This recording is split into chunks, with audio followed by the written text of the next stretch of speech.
Hello bachcho, let's see this question. The question says the two ends of a metal rod are maintained at temperature 100 degrees Celsius and 110 degrees Celsius. The rate of heat flow in the rod is found to be 4 joule per second. If the ends are maintained at 200 degrees Celsius and 210 degrees Celsius, the rate of heat of flow will be. Question कह रहा है कि एक road है, ठीक है, ये road है, इसका एक इंच 110 डिग्री पे मेंटेन किया गया और दूसरा इंच 100 डिग्री पे मेंटेन किया गया, सेल्सियस में टेम्परेचर है। तो इस केस में जो रेट ऑफ फ्लो आता है, मतलब हीट ऑफ रेट है जो है, मतलब रेट ऑफ हीट जो है वो आता है 4 जूल पर सेकेंड। अब कह रहा है कि सेम रोड का जो टेम्परेचर डिफरेंस है, ठीक है, अगर मान लो कि इसको 210 कर दिया जाए और इसको 200 कर दिया जाए तो इस केस में हीट रेट क्या होगा, ठीक है।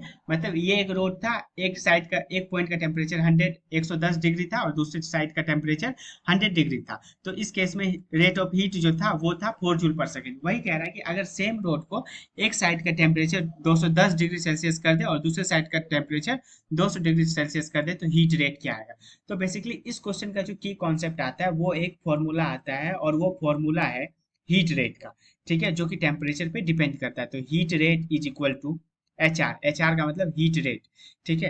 Heat rate is equal to K A del T upon L. यहाँ पे के जो है ये कंडक्टिविटी ऑफ रोड, ए जो है area of rod, del T जो है वो चेंज इन टेम्परेचर मतलब T A minus T B, ठीक है। इसको हम लोग ए और बी नाम दे देते हैं, इसको भी हम लोग ए और बी नाम दे देते हैं, ठीक है। तो del T change in temperature और एल जो है वो लेंथ आ गया।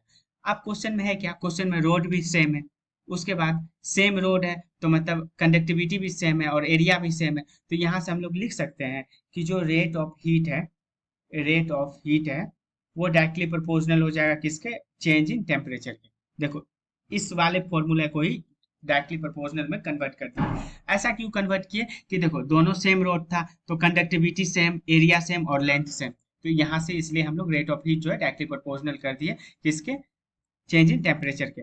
तो अब हम लोग इसको ऐसा करते हैं कि एक कांस्टेंट दे देते हैं और वो कांस्टेंट ले लेंगे rate of heat is equal to K del T. अब देखो पहला केस इसमें लेते हैं, इसमें जो एक पॉइंट 110 डिग्री और दूसरा पॉइंट जो 100 डिग्री है, तो यहाँ पे डेल टी कितना आ गया 110 माइनस 100 मतलब 10 डिग्री सेल्सियस। और यहाँ पे भी जो हीट रेट मतलब चेंज इन टेम्परेचर है वो 10 डिग्री है। तो देखो हम लोग ऐसे लिखेंगे heat rate is equal to K into change in temperature है पहले में कितना 10 डिग्री और पहले वाले केस में हीट रेट कितना है 4 जूल पर सेकेंड। तो आप इसको क्या करते हैं 4 जूल लिख देते हैं, इसको इक्वेशन 1 मान लेते हैं। दूसरे वाले पोर्शन में अपने को हीट रेट निकालना है, the rate of heat will be. तो दूसरे वाले क्वेश्चन में हम लोग लिख देते हैं heat rate is equal to K into 10 degree, change in temperature इसमें भी दोनों पॉइंट के बीच एक रोड के बीच 10 डिग्री है। अब क्या करेंगे, 2 को 1 से डिवाइड कर देंगे तो वी गेट, तो यहां से आ गया heat rate upon 4 is equal to K into 10, K into 10। तो यहां से देखो के इंटू 10 जो है के इंटू 10 को कट कर गया और ये 4 उधर चला गया तो ये आ गया 4 जूल पर सेकेंड। मतलब हीट रेट अभी भी कितना है, हीट रेट अभी भी जो है वो 4 जूल पर सेकेंड ही होगा। तो hence option number D is the correct answer. Hope you understood it well, best of luck.